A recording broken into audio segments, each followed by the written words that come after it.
Ну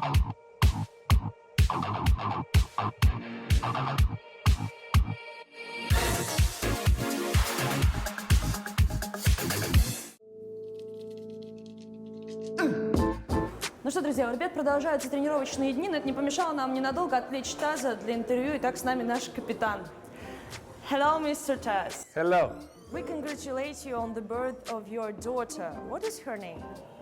Her name is Laura. So yeah, I had nothing to talk about. My wife decided. I was like, okay. Sure, you miss her and you want to see her soon. And we prepared for you a small gift. Okay, let's see. It's a bomb for a bath with a baby. Oh, thank you. It's for you. Thank you very much. I will leave it to my baby. She will unpack it Yes. when she will be grown up. So, when the bomb has been planted, we're ready to start with the questions.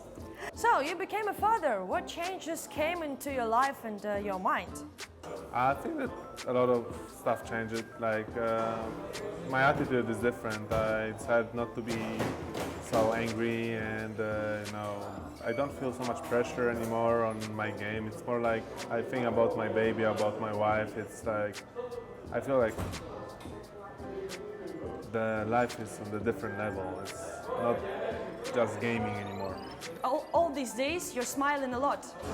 Maybe it's all the changes. I think so. I mean, I always like to smile, but nowadays I just try to put some more effort into smiling. It's better to smile than always have an angry face like I used to have. How hard is to be a father and cyber sportsman? I don't think it's that hard at the moment because it's just the beginning of the journey for me. I will tell you more in future because now my baby is only 10 days old, so I don't really feel any burden of being a father yet, in connection with gaming. But I think that there will be a lot of things on my mind when the baby will be growing, and even in like couple months, it will be a lot harder on me. How it happened then the two Poland teams get together, you are get together too? Oh, it's a very, very long story. It's a long time ago. It just was like two biggest competitions between my team and his team, and one day we just had this talk that maybe let's join up, and it wasn't that easy because he went to some tournament in Finland, I think, and he failed to qualify from the group stage after a very close game against Swedish lineup with good players. And after he came back, he was like, okay, yeah, let's give it a try. So it's like a family, it's like a marriage, more or less. We had a lot of fights, we had a lot of good moments, but we are still here and we are still competing. So I think it's just understanding of how to be successful, which is really making this work. Tell us about the period when you first moved into the CSGO. It was very hard. At the beginning, CSGO had like no good prize money, no good teams. It was actually hard to practice against anyone who was practicing. There was no salaries for players. We played with our old lineup with Cuban and Lord for like half a year in CSGO without any salary. We just basically were playing for free, hoping that it will grow up. But it wasn't working for us, it wasn't working for CSGO, so at some point we even wanted to switch to League of Legends with Neo, and that's when we decided to split with the lineup, but in the end it went to like practicing for like, we were playing for like 1 month with all the players from Poland. Like we made like a small how to say it? It's like, you have the representation of your nation in football, so we made like this kind of a draft for players. We were like practicing, looking up to players who are good, who's not, and yeah, this is how we came up with this lineup. And I don't think that many players would survive what we did survive, and it was only based on our belief. This is general thing. Yeah, I think that we are only believing that this will work out and that the game will grow up. I knew that Dota 2 has great success with Valve, and Valve was supporting the game very much. So I was like, okay, Valve is not stupid. they will support CSGO eventually. How did you find such talented young players, Snax and Byali, and how did you meet them? He was playing with Snax in one team, and this is how we got to know him. Like Snax was saying that he's really good. We knew that he's good.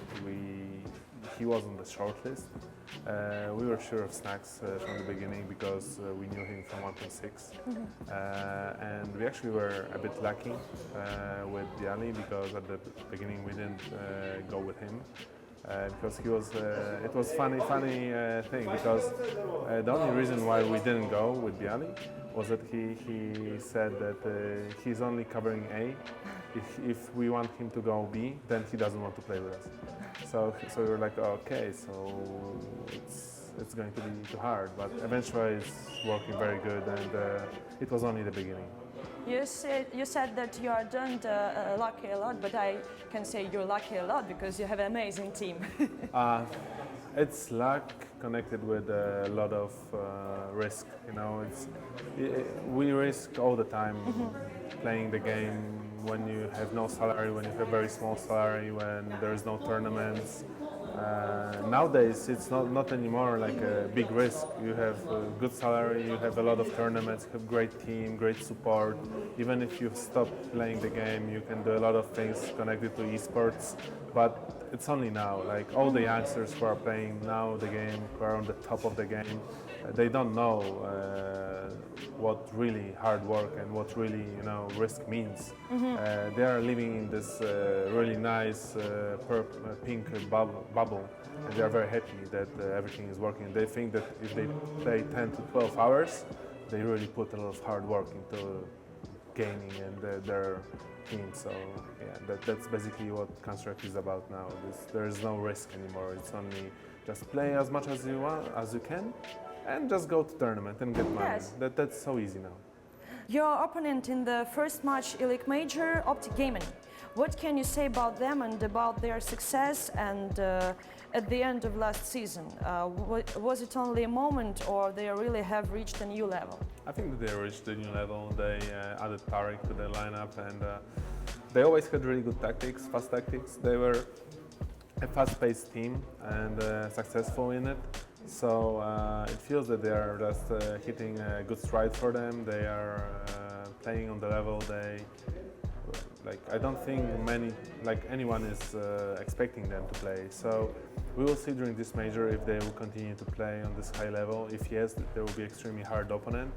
But I mean, we like to play against teams which we not necessarily underestimate, but the teams that we don't know that good as the players. So if we don't know players that good, it's a lot easier for us to play, take duels and stuff like that. When we know players, we play against an IP, we compete against them for 10 years or stuff like that. So then it's a bit harder. It's in your head as well. But against newer lineups, newer teams, it's a lot easier for us to compete. So we'll see. They are very strong at the moment. They have nice tactics. They have a good understanding of the dynamic of the current meta. So we'll see. We will see, yeah. It seems like your playing in the previous year reached a new level. What is the key of it? As a team, I think that we started to understand each other more. We understand what everyone needs to do, and this makes us more, how do you say it, we are more sure of our movements in the game. As for me, it was just about the mice.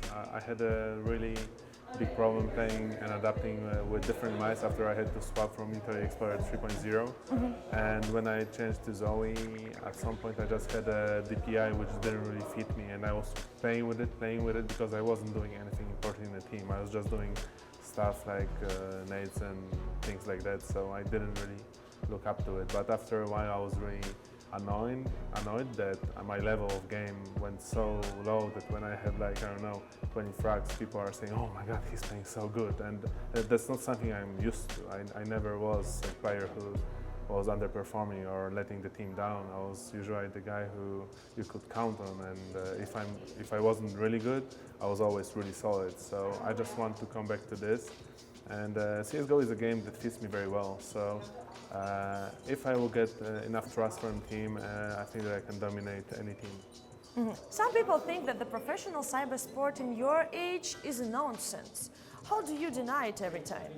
That's BS. There is nothing into it.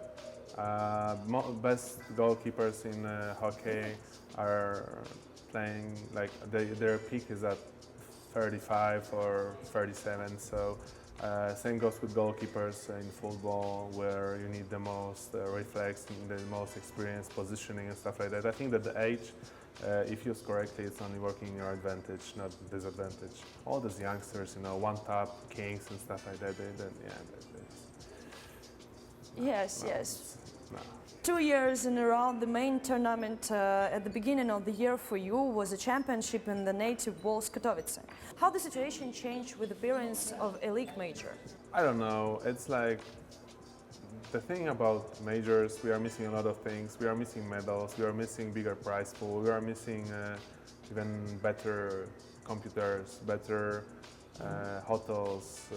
It doesn't feel like it's a major, it feels like it's a normal tournament, which is called a major because Valve agreed that this is a good event, it was run good, so guys, now you can have a major. But I think that major should stand for a lot more. It should be an event where I go and I'm like, whoa. Then I enter to the stage, I'm like, whoa. I go to practice, I'm like, this is amazing. This is something which I was expecting. No, we are here, we are ELEAGUE Major. This is like ELEAGUE. Just like this is regular. ELEAGUE Season 3 with addition of Major.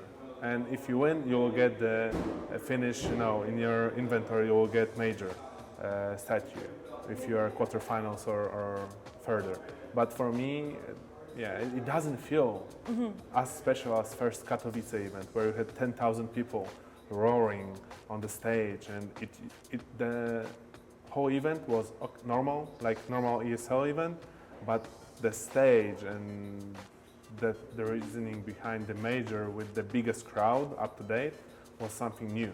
Nowadays it's normal with big crowd in majors and stuff like that. So I'm just hoping that Valve will understand that they need to really step up a lot and create something epic, not something just as addition to the events. The important part of your job is the media. How do you feel about such activities? Maybe you have some rules or principles. I think the first rule is that you need to always be open to media.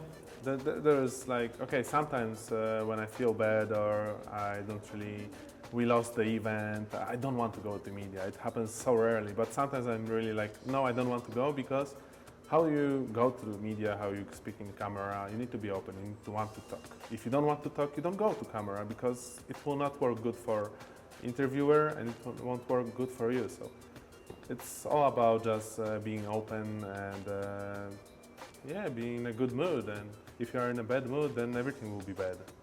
Well, we once again congratulate you. We'll wish you the successful start of the championship. Thank you. I will try to plant another bomb very soon, so I will get more presents. Maybe I will use it as well. Good luck, man. Thank you. Thank you. Thank you. Take care, Commander.